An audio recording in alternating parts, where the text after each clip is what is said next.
All right, welcome back. If you're just joining us, it's Daybreak on Trust Television. And I think I was carried away by the emotions of the conversation around subsidy to not realize that we have gone past the top of the hour mark. So basically, we're bringing you the newspaper review in line with our rearrangements to give you the best from the morning. And before the newspaper review, to join the Daily Trust in wishing our Muslim readers a happy new Islamic year. I think I hear it is 1445 after Hijrah. So I'm not sure what Ahmed will be providing after this show. There is nothing. He has basically told me that it's nothing. Oh, okay. That's fine. All right. I will know how to moderate my expectations, perhaps. Moving on straight to the Daily Trust newspaper this morning, staying with the petroleum issues, with the kicker.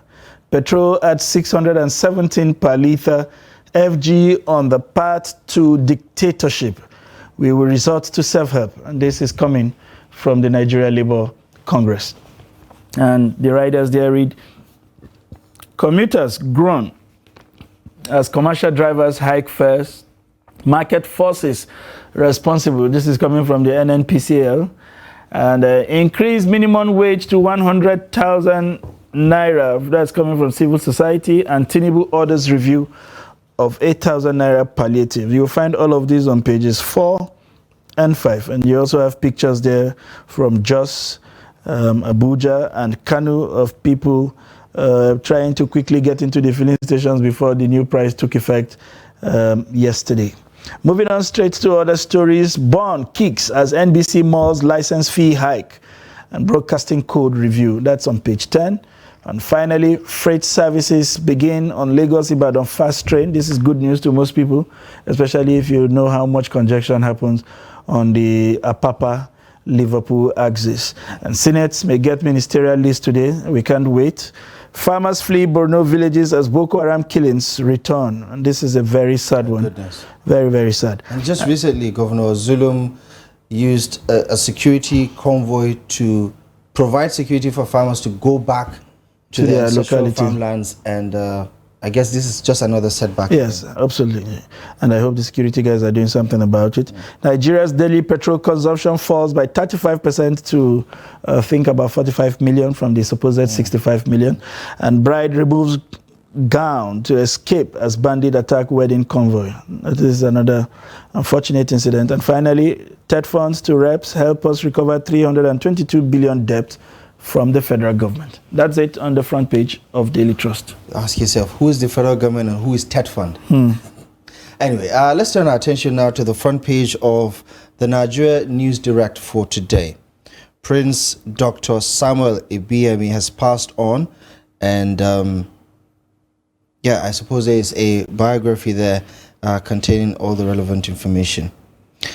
Oil theft. Reps move to stop security agencies from burning stolen crude vessels. So that encounter at the Escrovos, where the commandos type of approach to stopping oil bunkering as well as stealing of crude oil is not particularly a well thought out plan. And the House of Representatives is saying we need to find an effective and accountable and transparent way of dealing with it, especially if the environment is going to be affected negatively. How about this one? The big headline on the front page of the News Direct is talking about a particular expression that has been popularized by President Bola Tinubu. It says, quote, let the poor breathe, right? And in case you don't know where that quote came from, you need to do some further reading. Here are some of the riders. Nigerians groan, lament surge in cost of living. Tinubu bows to pressure, beg your pardon, makes U-turn on proposed 8,000 naira cash transfer. He's asking for a review. Fuel pump price hits 617 naira per litre as queues resurface. The NLC says 8,000 naira palliative insult, mockery of Nigeria's patients. And NLPCL, IPMAN, MNDPRA attribute price hike to market forces. Who are these market forces? Get to the details on page 2. And just yesterday, President Bola Tinubu played host to some leaders from the ECOWAS region at the presidential villa. President of Guinea-Bissau, Benin Republic, and Niger Republic were all in attendance for that meeting. They came separately, but they also had audience with the president at several points in time. So you want to know more about what they discuss, get to the details on the pages of the News Direct. And high exchange rate, TED Fund to suspend foreign scholarships for 2 years. And there's a lot more from that paper. So if you're interested, go get the details. All right, we move on straight to the This Day newspaper. And it's also leading with the issues around the fuel price. Labour threatens to pull out of talks with the federal government. There's a letter now 617. Kerry attributes hike to market forces. NSC accuses government of insensitivity, says no transparency in disbursement of palliatives. And NNPC Group CEO says no shortfall in product supply. And NDPRA blames rising crude prices and freight costs. NECA kicks urges federal government not to kill those it is trying to save. And the Federal Character House of Reps to probe MDA's appointments from 2015 to 2023. Illegal ex parte order, court orders EcoBank to pay Honeywell $72 billion. Goodness. That's huge. I would be worried if I have a bank account with EcoBank. Huge. That's a big payout. And one that touches all of us, challenged by the bleak future. Newspaper owners, stakeholders deliberate on the way forward. These and several others are the major headlines on the front page of This Day. And finally, we take a look at Business Day. It looks like that's where the conversation has been taking place in the most recent time. And there are a few and far in between headlines there. So let's take a look at this one. It says, explain why airfares from Nigeria are higher than their African peers. Why is that? So be interesting, especially if you're one who is a frequent traveler by airplane outside the country. Tougher times as petrol sells for over 600 naira per litre. Slow CNG project worsens Nigeria's suffering. Government's inaction constrains growth prospects, according to business leaders. It says refineries location delay cost us $500 million. This is according to Dangote Group. It says the delay in finding a location for their refinery cost them $500 million. Elite consensus key to fight poverty, according to AIG. And there's a lot more from where all of that came from. So yeah, that's it from the front pages this morning. So let's get right into it. All right, and we have joining us in the studio, Ben Shaman, former director of the Voice of Nigeria. It's a pleasure to have you back in person. Yeah. Thank you very much. We've been talking over the electronic space in the last two, weeks. I was just thinking moments ago. I said this whole subsidy situation and the hike in the price could negatively affect our show, because we might not necessarily be having guests come on the show, come in the studio regularly, because it will cost them a lot of money to just get like the the banks, you go there, the counters are empty, without customers. People just transact via the phone. But when I go, I say, don't you have an app? I say, no, I need to know you in person. Oh, are they encouraging you to not come to the bank? As you have an app to get business. I say, no, I want to deal with human beings, not electronic, not artificial intelligence. Interesting. So most of the papers have today as their major stories the issues around the subsidy, but I beg to say that given our first conversation, we seem to have dealt substantially with that conversation. I would like you to get reactions to, the second lead story on the Daily Trust, which is saying farmers are fleeing Borno villages as Boko Haram killings return. We know how much that state has lost in the wake of this crisis. And we as a country are contending with higher food prices because farmers are unable to access farmlands, whether it is in Borno or you're talking of Sokoto or Zamfara, or even Kaduna, which is just a couple of kilometers away from here. What do you make of this renege in the face of the whole promise around from the president about how that fight against terrorism will be recharged? You see, once upon a time there was President Buhari in power, and it was when he launched something similar, an Operation Harbin Kunama or Harbin something Daji. that suddenly there I think was it's Lafia Dole in that area. In that yes, I'm talking of a different operation now. This was launched around the northwest, the one I'm talking about. As soon as he launched that, then someone sprang up to say he's Buhari Daji. And of course, he unleashed mayhem on people, security agencies, the civil society.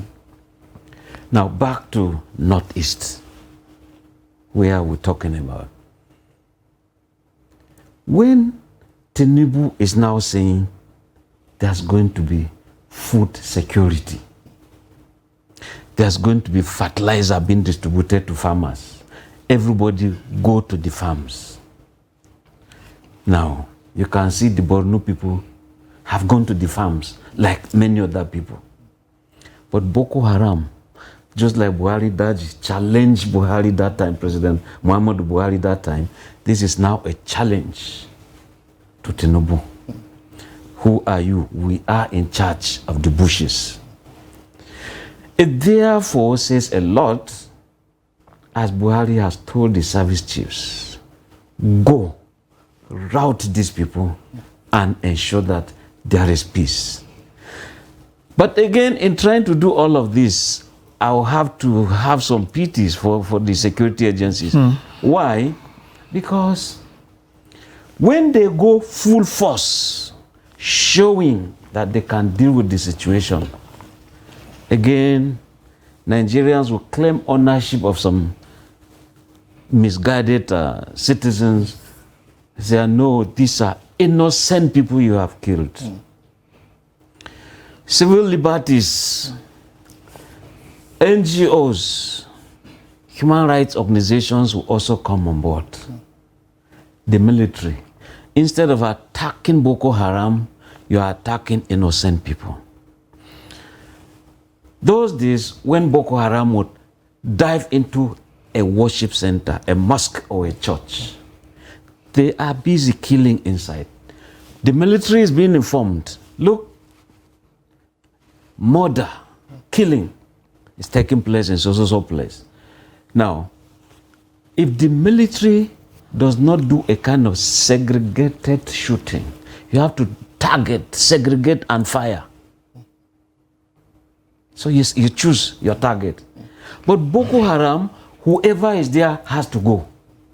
And along the line, if you find some innocent worshippers being killed, now who has killed them? Is it the military? Is it Boko Haram? Again, there's always this mix-up. Who killed these people? But this particular conversation symbolizes or perhaps even re-emphasizes the point of President Tinubu's announcement last week of an emergency as far as food security is concerned. And most recently, the Vice President was in Kano talking about a Pulaku initiative that is supposed to address the banditry issue in the northwestern part of the country. Given the fact that we're talking about food security as a threat to national security itself, because in most northern parts of the country, whether it's northwest or northeast, many farmers, or even north central, many farmers are unable to have access to their farms because they cannot guarantee their security. It's either they have to deal with bandits or they have to deal with pastoralists, who in some instances, in many instances, usually ends violently, whether it's in Jos, whether it's in Benue, or in other parts of the country. And in Borno, for instance, which is the main story that we're trying to unpack this morning, just recently, the governor, showed his support, actually went with the police convoy, went with the military convoy, in fact, asking the military to lessen the security checks so that farmers could have a lot of time to get back to that state. And we have a report where the farmers in Borno State particularly are even seeking for spiritual intervention, divine intervention, because the rains have not been falling of late, and their crops are likely going to die as a result. I mean, this is a very compounded issue. As far as the food security aspect and the security conversation is concerned, how much more effort would you want to see the military or security architecture deployed to guarantee that farmers don't have to, even for a single day, worry about their safety if they're supposed to go to the farm and take care of their crops. Yeah, it's just like when you declare a kind of a curfew in a city. But killings are going on in the villages where the people are so unsafe.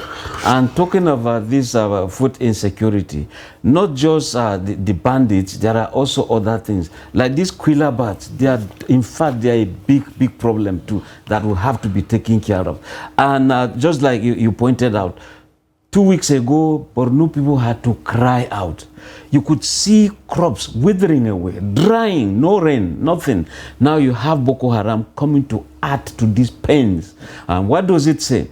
In as much as security is just along the expressways, blocking, checking booths and all that stuff, it's not just all enough.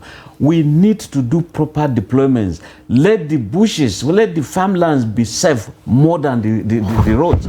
If you do deployments in the bushes, and I don't know how much it will cost for us to have many helicopters that could be hovering around. This money we're talking about, subsidy has been removed. We are going to realize this. Can we begin to sink that money into buying some of these helicopters? By the time they fly in there, hover there, move left, right, every cardinal point, and they see these evildoers, of course, the ground troops are also there to do their own job. There has to be joint operations. I can see Dambazo already saying there has to be intelligence. And he's also quick to point out that intelligence without applying what has been seen in intelligence will not work. And again, these security agencies will also be talking about the equipment itself, equipment to do the job. And talking of equipment, you also have the money to buy this equipment. Happily, the president at the ECOWAS summit said, we will raise the money to fight insecurity. Now, if we are still talking of we will rest, okay, let's rest. But time is running out. Very soon, August comes on board. The farm, we are used to wet season farming in Nigeria. We are not doing all year farming. And when we harvest, we just, when we farm, we harvest, and we sell it very, very cheap way. And all through the dry season, we just feed on that. Then the next farming season comes.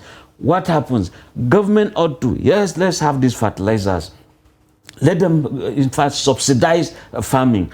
When the farmers have farmed so much, you can buy, government can buy the food stuff from, the crops from the farmers. And when you buy all of that, let's have the grain silos. We save this the way other countries are doing. Okay. Look at Vietnam, look at America. These things we call imported rice. These are things they've saved for some 5-10 years, and they didn't see any famine, no hunger in their areas. They now send these things to us. We rush to buy. It's imported rice. We have our own rice. We begin to say it's Gwari rice. No, it's local rice. It's full of stones. It's full. We demarket all these things. So it's not the best for us. Okay, so moving on to other issues on the front pages today, we understand that barring any last-minute change, the president may be sending the ministerial list.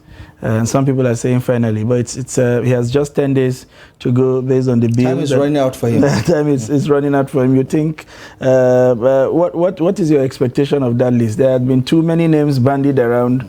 There are so much expectations on that list. There are talks about how the list is dominated by former governors. And we seem to see them around. Every time the man is coming back, rather than being received by state actors, we see non-state actors parading around the president. What's your expectation? What kind of list do you think Nigerians will see that will resonate with them in terms of finding people with the right experience, with the right technical ability to begin to address the problem of this country in the way and manner that everybody looks forward to? You see, when I saw they said the colleagues of the 1999 former governors milling around, they've met with the governor, and some of them are also senators. Some have become ministers. They all have many, many advantages. Are these people Are we saying that the ministerial list must come from these people again, who indeed? But to be fair, that visit was not in connection with the ministerial list. Well, For all we know, they're just how fair it is. They're former governors who served with him back in '99. Well, maybe a solidarity visit. Well, solidarity cannot just be without anything. There could be some intentions. Are we aware what was discussed behind the scene? Just like when you see a headline, what happened behind the headline that it was cast this way? With what intention? So when we have these people, the ministerial list, therefore, we are looking for is for technocrats.